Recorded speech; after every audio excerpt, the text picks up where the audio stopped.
আমি আসলে আন্তরিকভাবে দুঃখিত, আমি না জেনেই বলে ফেলেছিলাম এনটিভি নিয়ে। এনটিভি, ওই যে আমাদের কসবার মধ্যে একটা এনটিভির শাখা আছে, উনি কিন্তু এটা নিয়ে ভিডিও করছে। হয়তো বা অনেকেই ভিডিও করছে, আসলে আমার চোখে ধরা পড়ে নাই, সেজন্য আমি আসলে আন্তরিকভাবে দুঃখিত। কিন্তু আজকে দেখলাম যে মানে রাস্তা থেকে এগুলারে আপনার ওই যে ডেকু আছে না, ডেকু দিয়ে দিয়ে রাস্তা থেকে একটু দূরে সরানোর চেষ্টা করতেছে, মানে দূরে সরাই দিতেছে। তো দূরে সরাইলে কি আসলে এটার নির্মূল মানে এটার কি সমাধান হইলো? সম্পূর্ণ ভিডিওটা দেখুন এবং শেয়ার করে পাশে থাকুন, রিকোয়েস্ট আপনাদের কাছে। আসসালামু আলাইকুম দর্শক, আমি কিন্তু সবসময় কুটি চৌমনি, আজকে কিন্তু আমাদের কুটি চৌমনি পুরাতন মোটরসাইকেলের বাজার।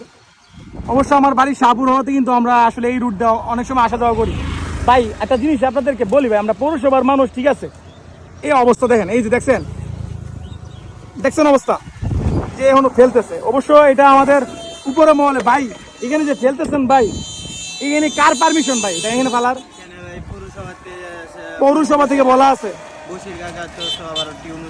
ভাই বশির কাকা, ওনারা তো ওনাদের নাম বলার এখানে কিছু না, আসলে টিউনু স্যাররা আছে বা ওনাদের পারমিশন হইতো এখানে। আমি এখানে আসলে অনেক ব্লগাররা আছে ভাই, আপনাদের সবার দৃষ্টি আকর্ষণ করছি ভাই।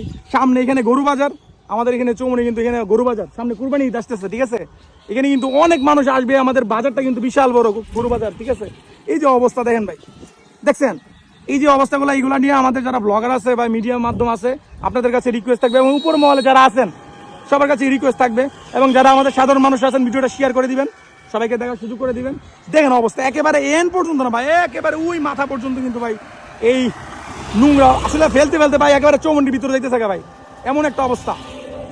এখন এই বাজারের মধ্যে আইসে এখানে যে দুর্গন্ধ, কেমনে থাকা সম্ভব ভাই এখানে বলেন? এই যে হাজার হাজার মানুষ এই কুরবানি গরুতে, এখানে গরু উঠবে আসবে অনেক দূর দূরান্ত থেকে কিন্তু মানুষ আসে, ঠিক আছে ভাই? এখানে সাথে একটা ইটকলা আছে, অবস্থা দেখেন ভাই, প্রায় প্রচুর দুর্গন্ধ ভাই। এখানে আমি দাঁড়িয়ে থাকতেছি ভাই, মানে কি বলবো ভাই, আসলে এটা আমার নজরে পড়লো, আমার মনে হয়েছে যে বিষয়টা নিয়ে আসলে কথা বলার দরকার বা কিছুর একটা বলার দরকার, তাই বলতেছি যে এটা কি আসলে আসলে এইখান থেকে এই রাস্তার একেবারে সাথে বা এটা একটু দূর দূরান্ত কোথাও যদি একটু ফেলা যাইতো, মানে একেবারে কোলাহল মুক্ত জায়গা থেকে যদি একটু ফালানো যাইতো ভাই, বিষয়টা কিন্তু অনেক খারাপ হইতো না, ঠিক আছে?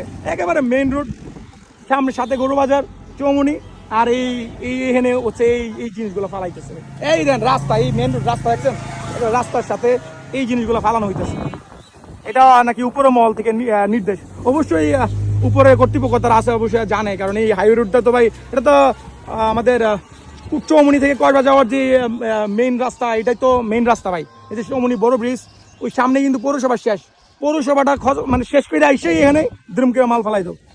চৌমনিটার অবস্থা তো গেছে, আর সামনে বাজার, আমাদের কিন্তু কুরবানির